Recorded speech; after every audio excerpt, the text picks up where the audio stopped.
মোৰ কিয় এনেকুৱা লাগিছে এয়া যেন বিভান নহয়। বিভানৰ খং মই ভালদৰে জানো। এইটো আৰম্ভণিহে, চাই থাক আৰু মই কি কি কৰোঁ। বিভান মোৰ, মই তাক নিজৰ কৰিহে এৰিম। মই হাজাৰ চেষ্টা কৰিও বিভুৰ মনত দেউতাকৰ স্থান কেতিয়াও ল'ব পৰা নাছিলোঁ আৰু নোৱাৰো।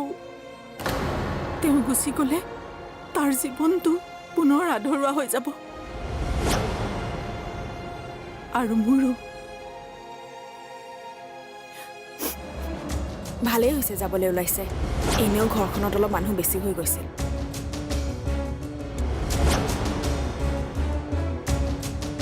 কলৈ যাব? য'ৰ পৰা আহিছিল তালৈকে উভতি যাব।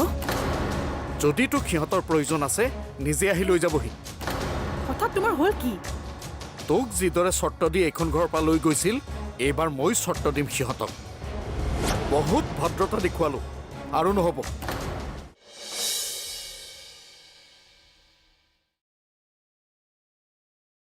এই কথাষাৰ তই মোক আগতে কিয় কোৱা নাই? ভয়তে কোৱা নাছিলোঁ, এতিয়া কৈছোঁ কাৰণ তই উকিল।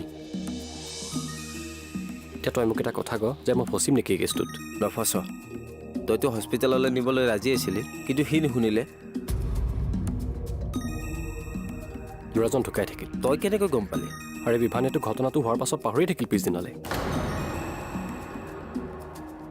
কিন্তু মই 2 ৰাতি শুব পৰা নাছিলোঁ। তেনেতে বাতৰি কাকতত পঢ়িবলৈ পাওঁ এক্সিডেণ্টৰ নিউজটোৰ কথা। তাতেই নাৰ্ছিং হোমখনৰ কথা গম পাওঁ। মই গ'লোঁ খবৰ ল'বলৈ, কিন্তু মানুহ আৰু পুলিচ দেখি মই ভয়তে গুচি আহিলোঁ। কি জানিবা ফচি যাওঁ। কিন্তু ল'ৰাজনৰ কোনোবা ৰিলেটিভে মোক লক্ষ্য কৰি আছিল। মোৰ ওপৰত সন্দেহ হয় আৰু মোৰ পিছে পিছে আহে।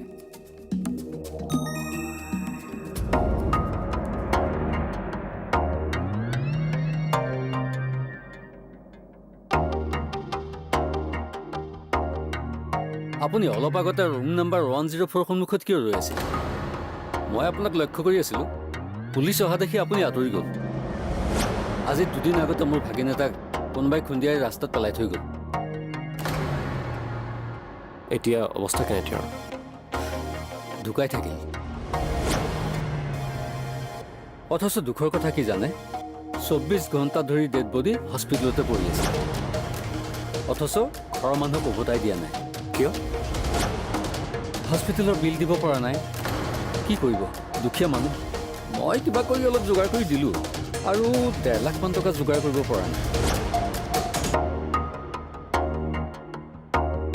মই 1 লাখ টকা দি দিলোঁ আৰু এইখিনিৰে মোৰ মনত থকা পাপবোৰ দূৰ হ'ল। ভালে কৰিছ। কিন্তু বিভান নিজৰ কথাতে অটল থাকিল যে ল'ৰাজন ৰং ছাইডেৰে আহি আছিল। সেইটো সঁচা। কিন্তু বিভানেতো মদ খাই গাড়ী চলাইছিল। যদি বিভানে মদ খাই গাড়ী নচলালেহেঁতেন আৰু প্ৰয়োজনতকৈ বেছি স্পীডত নাহিলেহেঁতেন, কমচে কম এটা জীৱন ৰক্ষা পৰে।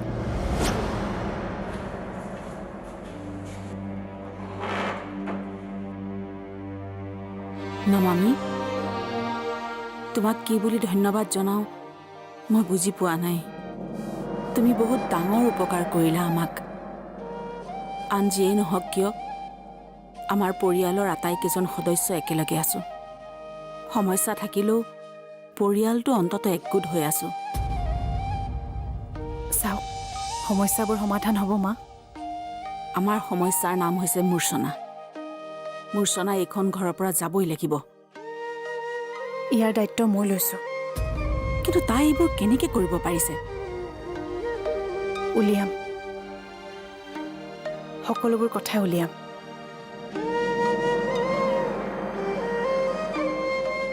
কি বনাইছে এইবোৰ? নাখাওঁ মই।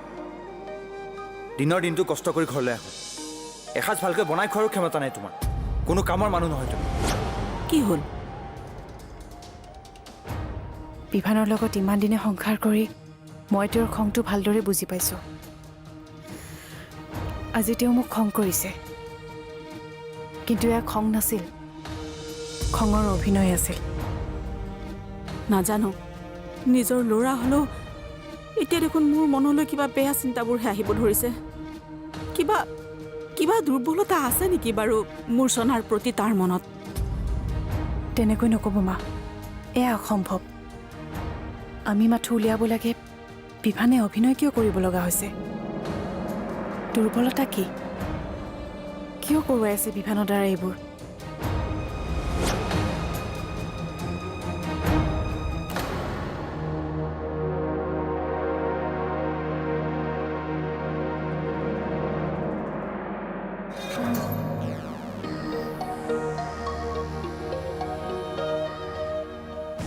ইমান চিন্তাত কিয় আছা? আচলতে মই কি ক'ম ভাবিয়ে পোৱা নাই। সকলো দেখোন হৈয়ে গ'ল। মোৰ মাৰ গা বেয়া, চিকিৎসাৰ বাবে বাহিৰত গৈছে। সেইবাবে তুমি মোক ঘৰলৈ লৈ যাবা। ইমান সৰু কথা এটাতে টেনশ্যন ল'ব লগা কি কথা আছে? মোৰ চনা কি পাবা তুমি মোৰ ঘৰত থাকি? বহুত কিবা কিবি পাম। মনৰ শান্তি পাম, তোমাক পাম। অ' আটাইতকৈ ডাঙৰ কথাটো ক'ব পাহৰিয়ে গৈছোঁ। মই থকাত কিন্তু তুমি নমামীৰ লগত ৰাতি থাকিব নোৱাৰিবা। তেনেহ'লে মই ক'ত থাকিম? সেইটো তোমাৰ কথা। ড্ৰয়িং ৰুমত থাকা, বাহিৰত থাকা, কিটচেনত থাকা, নাইবা মাৰ লগত থাকা। সৰুৰে পৰাতো মাৰ লগতে আছিলা। সকলো কথা মই শিকাই দিম নেকি তোমাক?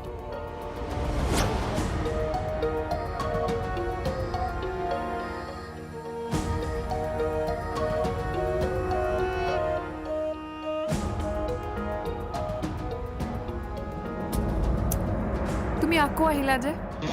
এইবাৰ সঁচাকৈয়ে গৰম খবৰ লৈ আহিছোঁ। কি? পৃথিৱীত একেবাৰে নঘটা ঘটনা ঘটি আছে এইখন ঘৰত। কি? তেল আৰু পানী একলগ হৈ আছে।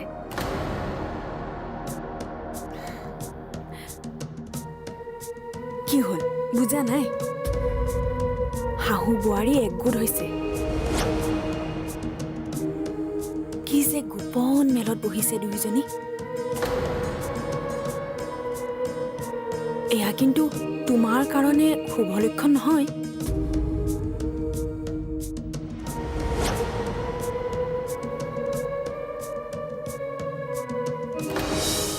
হয় নেকি? এটা কাম কৰা, মোৰ চনাকো দিয়া, আমি দুয়ো একেলগে খাম। এতিয়া তুমি আৰু নমামীয়ে খোৱাগৈ, আমি বাকীবোৰে পিছত খাম। মা মা তুমিও যে কথা কোৱা নহয় আৰু। নহয়, মোৰ স্বাৰ্থৰ কাৰণে আনিছিলোঁ। সেইটোতো ময়ো জানো, কিন্তু মই তোমাতকৈ বেছি চতুৰ। তোমাৰ স্বাৰ্থতে মই মোৰ স্বাৰ্থ বিচাৰি উলিয়াইছোঁ।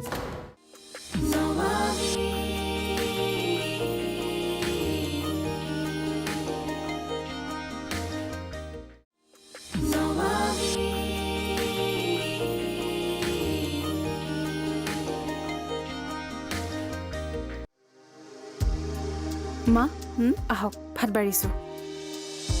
এটা কাম কৰা, প্ৰথমতে তুমি আৰু বিবুৱে খাই লোৱা, তাৰপিছত আমি খাম।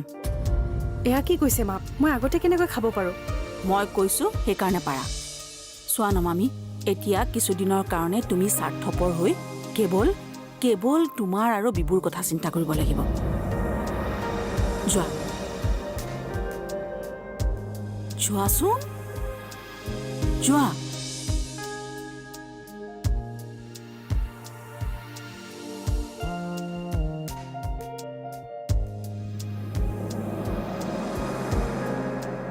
ভাত বাঢ়িছোঁ।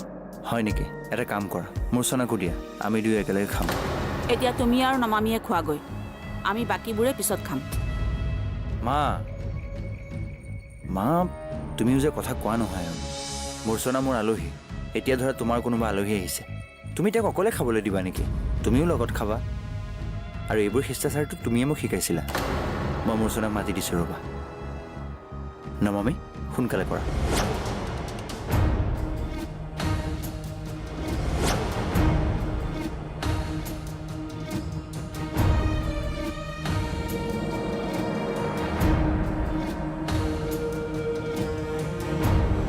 আৰু এটা কথা, ঘৰলৈ নিবা হয় মোক, কিন্তু তুমি মোক সময় দিব লাগিব। সময়? মই ৰাতিপুৱাই অফিচলৈ যাম। জানো ৰাতিপুৱাই যোৱা বুলি, ৰাতিটো উভতি আহিবা। তেতিয়া কমচে কম ৰাতিৰ ভাত সাজ একেলগে খাব লাগিব। পাহৰি নাযাবা আকৌ। নহ'লে আকৌ তোমাক মনত পেলাই দিব লাগিব।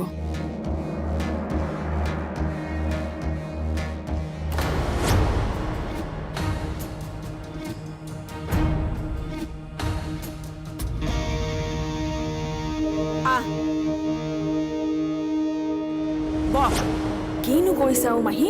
মই কিবা সৰু ছোৱালী নেকি বাৰু? মূৰ্ছনাৰ লগত তোৰ কিহৰ ইমান হলি গলিও? তাইৰ ৰুমলৈ তোৰ কিহৰ ইমান অহা যোৱা? মই দল বাগৰা নাই অ' মাহী। তোমাৰ দলৰ মানুহ মই তোমাৰ দলতে থাকিম। তুমি যদি তাইৰ ওচৰলৈ যোৱাৰ কাৰণে বেয়া পাইছা, আজিৰ পৰা নাযাওঁ বাৰু। কিন্তু তাইৰ ওচৰলৈ গৈছোঁ মানে এইটো নহয় যে তাইৰ লগত লগ হৈ মই তোমালোকৰ বিৰুদ্ধে কিবা ষড়যন্ত্ৰ ৰচিছোঁ। চা কাজল, মই তোক খোলা খুলিকৈ কথাখিনি কওঁ।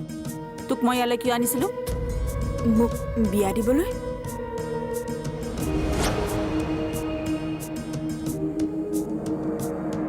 নহয়, মোৰ স্বাৰ্থৰ কাৰণে আনিছিলোঁ। সেইটোতো ময়ো জানো, কিন্তু মই তোমাতকৈ বেছি চতুৰ। তোমাৰ স্বাৰ্থতেই মই মোৰ স্বাৰ্থ বিচাৰি উলিয়াইছোঁ। মই এইখন ঘৰলৈ তোক নমামীৰ বিৰুদ্ধে ব্যৱহাৰ কৰিবলৈ আনিছিলোঁ। এয়া তুমি কি কৈছা মাহী? কথাটো শুনি মই কিন্তু বিৰাট দুখ পাইছোঁ মাহী।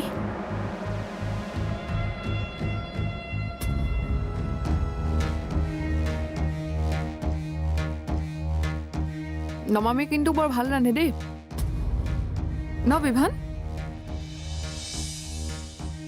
নমামী, হ'ব দিয়া, তুমি কষ্ট কৰিব নালাগে, যোৱা। যি লাগে আমি লৈ লৈ খাই থাকিম।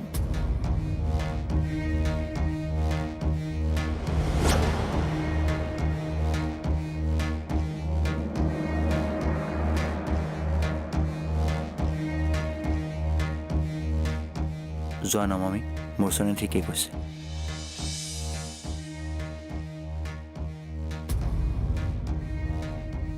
ভালে হৈছে দিয়া, আমাকো অলপ সময় লাগে দিয়াচোন অকলে।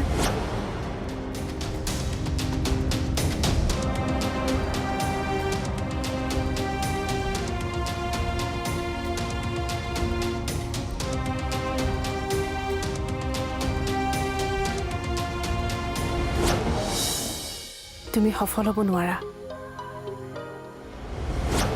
তুমি ভুল পথ বাছনি কৰিছা মূৰ্ছনা।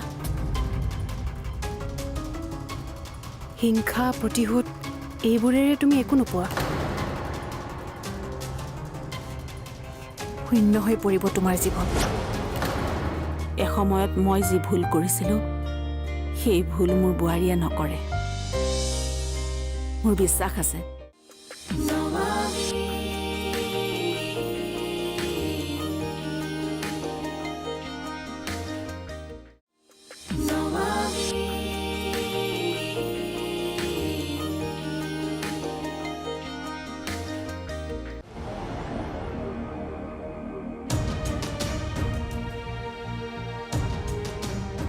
মই ভুল কৰিছোঁ। মানুহৰ আৱেগৰ সৈতে খেলিব নাপায়। মই মোৰ ভুলৰ শুধৰণি কৰিম।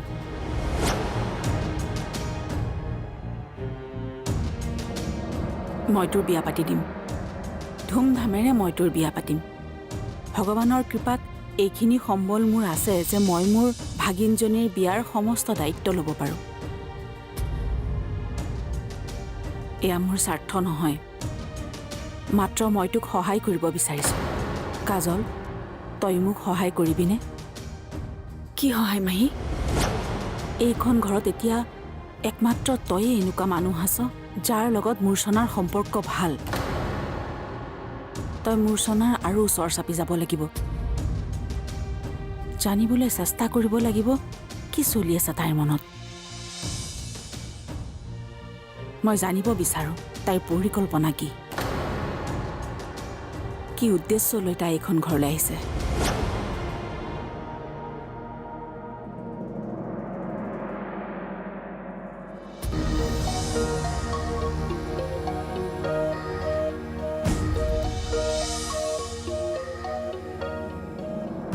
কি হ'ল বিভান?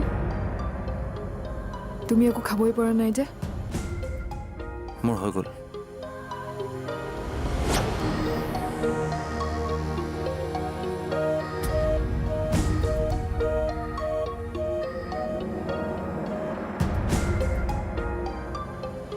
তুমি যিমানেই চেষ্টা নকৰা কিয় তুমি সফল হ'ব নোৱাৰা তুমি ভুল পথ বাছনি কৰিছা মূৰ্ছনা হিংসা প্ৰতিশোধ এইবোৰেৰে তুমি একো নোপোৱা শূন্য হৈ পৰিব তোমাৰ জীৱন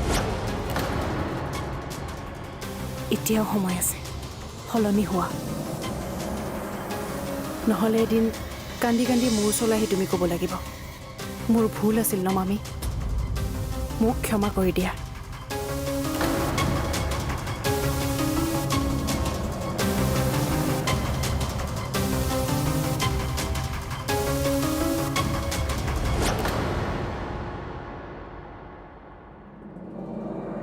মাহী মোৰ ভোক লাগিছে ভাত খাবলৈ যাওঁ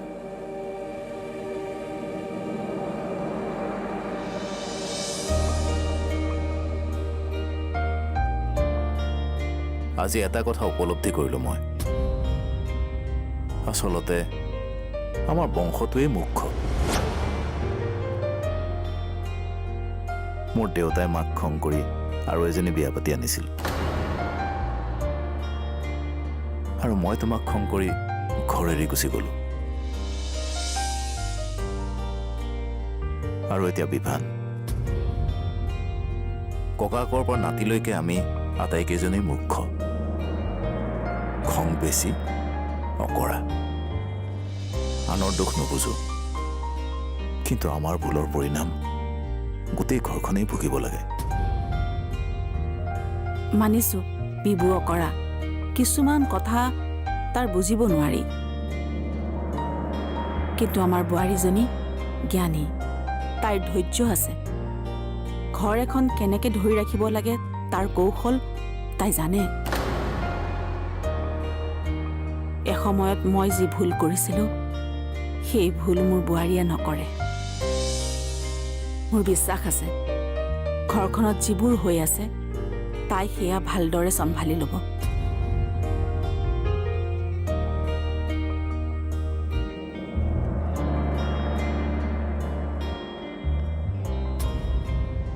ঠিক আছে বাৰু মই পঠিয়াই আছোঁ সোনকালে এতিয়া শুব পাৰা কলৈ যোৱা তুমি মই ইয়াত নুশুওঁ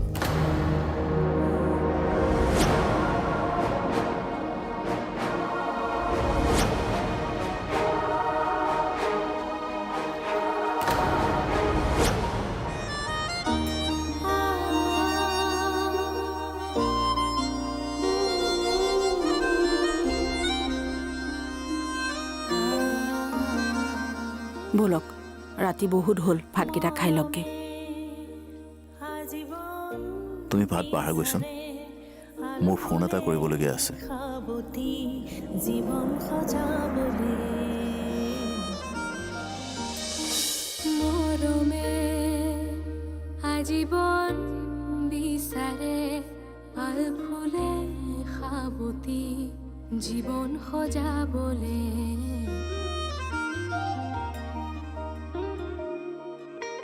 সপোনৰ অগণন ঢৌবোৰে নিতে মনবোৰ অখালি নতুনৰ ৰং সানে সময়ৰ একা বেকা বাটতে